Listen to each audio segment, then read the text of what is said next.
Warning: this episode contains details that some listeners may find disturbing. Death is the one certainty that unites all life. We devote our time to understanding the logical and the expected. Yet the universe often surprises us with bizarre coincidence and twists of fate. Today we look at 5 of the strangest deaths in history. These true accounts confront our greatest fear, the persistent, unpredictable darkness that awaits us all. Some of these stories qualify as gallows humor, others are deeply disturbing, but all are undeniably strange. Speaking of which, this is a study of strange.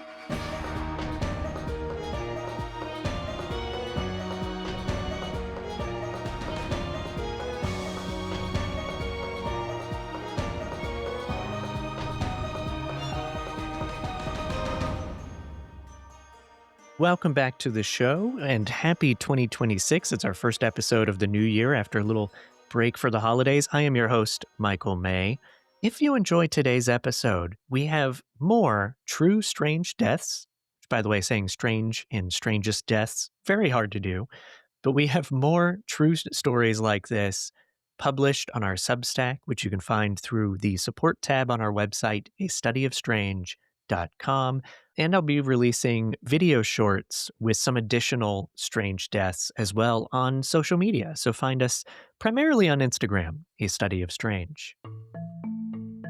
Imagine being at a local baseball field in the early 1900s when baseball was the most popular sport in America. You're at a field watching a game, there's the smell of Cracker Jacks and autumn leaves, and the buzz of a small town crowd. Our first story takes us to Morristown, Ohio in the autumn of 1902. An amateur baseball game is underway and 20-year-old Stanton Walker is sitting on a fence at the ballpark between 2 friends, Frank Hyde on one side and Leroy Wilson on the other. Hyde is keeping score and tracking stats and asks Wilson for a knife to sharpen his pencil. Wilson opens up his penknife and reaches across Walker to pass the knife to Hyde. At that very moment, a batter sends a foul ball screaming into the crowd. The ball strikes Wilson's hand, driving the open blade deep into Stanton Walker's chest. Witnesses said that it pierced him right near the heart. He staggered and bled to death within moments. Now, I will point out, as I like to do on this show, that a lot of reports describe this differently. They say that Walker himself asked for the knife, he was holding it when the ball hit his own hand, and he stabbed himself. As an example, here is a quote from the Times-Tribune in 1902. "A tragedy without a parallel is reported from Morristown, a hamlet in Belmont County. During a ball game near the village Sunday, Stanton Walker with others was seated on a fence watching the contest. Walker had asked a companion for a knife, which had just been handed him with the blade pointing toward his body when a batted ball struck Walker's hand, and the end of the knife handle with such force that the blade was driven into the young man's heart. He fell from the fence and died without a word or a groan." Regardless of which account is true, I personally believe that he was sitting with 2 friends and the knife was being reached across his body. But regardless of the fact, this was a freak accident. The ball didn't hit his chest or his head, as you might expect if you hear someone died at a ball game, but a hand, precisely at the wrong time, which turned a harmless pocket knife into a deadly weapon. Walker's death is one of the strangest recorded fatalities at a sporting event. This one shows how a mundane, innocent ask, "Hey, hand me that knife so I can sharpen my pencil," can lead to death. Which reminds me of the Final Destination movies. It's worth pointing out that there have actually been dozens of deaths at baseball games, both amateur and college and professional. And from what I gather, Stanton Walker is the first, or at least the first documented death at a baseball game. Next, we leap a decade across the Atlantic to Paris, where Austrian-born tailor Franz Reichelt dreamed of revolutionizing aviation by creating a trustworthy parachute. Parachutes were unreliable in the early 1900s, which isn't hard to imagine since flight was in its infancy. They were heavy and cumbersome and usually failed to open. We don't know exactly when this fascination of Reichhelt's began, but in the first few years of flight, there were, of course, many accidents. And he began tinkering with designs around 1910, 7 years after the Wright brothers made history. His initial designs were successfully tested, from only about 4 or 5 stories up, and they were not yet designed to be wearable, and that was his goal. He ended up making several prototypes of a wearable parachute, but they were incredibly heavy at first. I think his first prototype was around 150 pounds, and then he was able to reduce it to about 20 pounds. The initial testing of this type of parachute did not go so well. The dummies he would drop from a roof would plummet like stones. But Reichelt believed that the parachute would deploy and would work, but from a greater height. So in 1911, he petitioned the authorities for permission to conduct a test from the Eiffel Tower, and officials agreed on the condition that he would drop a dummy and not himself or another living person. Well, on the 4th of February 1912, he showed up at the tower without a dummy, and he was wearing his own parachute. Onlookers were expecting a mannequin, of course, and they were stunned when Reichelt announced that he would jump himself. Friends begged him to attach some kind of safety rope or harness, but he refused, insisting that he wanted to prove his invention's merits, quote, without trickery. At 8:22 a.m., Reichelt climbed onto the first deck railing, which is about 187 feet above ground. This was filmed, which I will provide links to that video in the show notes. His parachute looks like a thick comforter wrapped around his back. He props it up, puts it on, stands on the railing, and it looks like he hesitates for about 40 seconds before leaping. He plunged to the ground, the parachute just flapping like a thick cape around him, and he broke his skull and spine and died instantly. Police measured a crater of about 15 centimeters deep where he landed. Afterwards, he earned the nickname the Flying Tailor. It later emerged that just 2 days earlier, an American steeplejack had successfully parachuted from the Statue of Liberty, an event that Reichelt may have heard about, and that might have motivated him and influenced him to decide to attempt his own jump. Parachutes were still novel at this time, and there was genuine interest in developing a device that pilots could wear. Reichelt was just a tailor, not an engineer, but he was part of a broader community of inventors experimenting with aviation safety at that time. Our third subject is Sherwood Anderson, a celebrated author of the book Winesburg, Ohio. Sherwood was also a business owner and relatively well known in the Cleveland, Ohio area. In early 1941, Anderson set sail for South America to report on labor conditions. I will say a lot of accounts also just mention he was on a cruise, but I do like the story I read that he was there to report on labor conditions. It gives it a more official trip.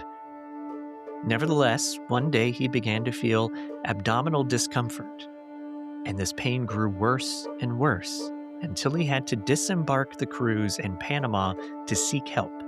Days later, in a hospital in Panama, he passed away. The cause of death, a toothpick. He had accidentally swallowed one while eating hors d'oeuvres on the cruise and had no idea. Doctors surmised that the sliver of toothpick perforated his gastrointestinal tract, leading to infection and sepsis. He was only 64 years old and in the midst of a productive period of his life. In fact, it's strange in and of itself to talk just about Anderson's death because he has a very interesting life. He had successes and failures as a writer. He was one of the first writers to discuss Freudian analysis. He was also a veteran of the Spanish-American War. He also had a nervous breakdown earlier in his life that affected him in such a manner that he forgot who he was. And lastly, he was married and was a business owner. His epitaph on his grave in Marion, Virginia reads, "Life, not death, is the great adventure." Toothpick ingestion is rare, but there are documented accounts of this happening even today. But it's worth noting that in Anderson's time, prepackaged appetizers often came with these wooden picks in food, and they were slightly different than today's toothpicks and were more easily splinterable. That's right, that's a term I just made up. Silent film actress Martha Mansfield began her career as a child actor landing roles on Broadway. By the early 1920s, she hit it big in Hollywood with parts in movies like Civilian Clothes and Dr. Jekyll and Mr. Hyde alongside John Barrymore. She was only 24 when she landed a starring role in The Warrens of Virginia, a Civil War drama being filmed in San Antonio's Brackenridge Park. On the 29th of November 1923, she had wrapped her scenes and was sitting in a parked car in her elaborate hoop-skirted costume when a match fell near Martha and her whole wardrobe ignited.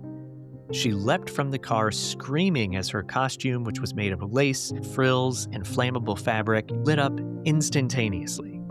Co-star Wilfred Lytell immediately wrapped his overcoat around her, while her chauffeur burned his hands trying to tear away the blazing fabric, but not before Mansfield suffered burns over most of her body. The exact cause of the ignition was never determined.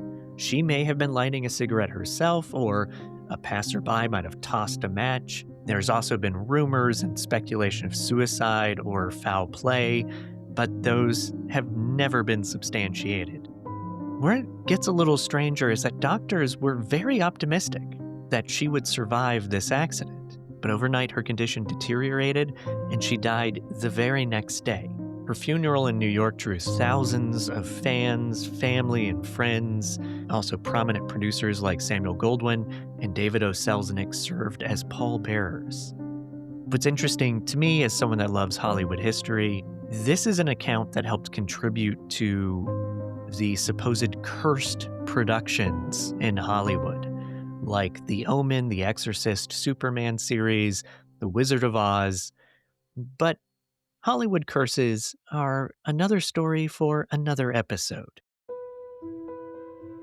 Our final story brings us to Soviet Russia in the 1920s, where physician, philosopher, and Bolshevik theorist Alexander Bogdanov believed that exchanging blood between people could rejuvenate the body and possibly prolong life.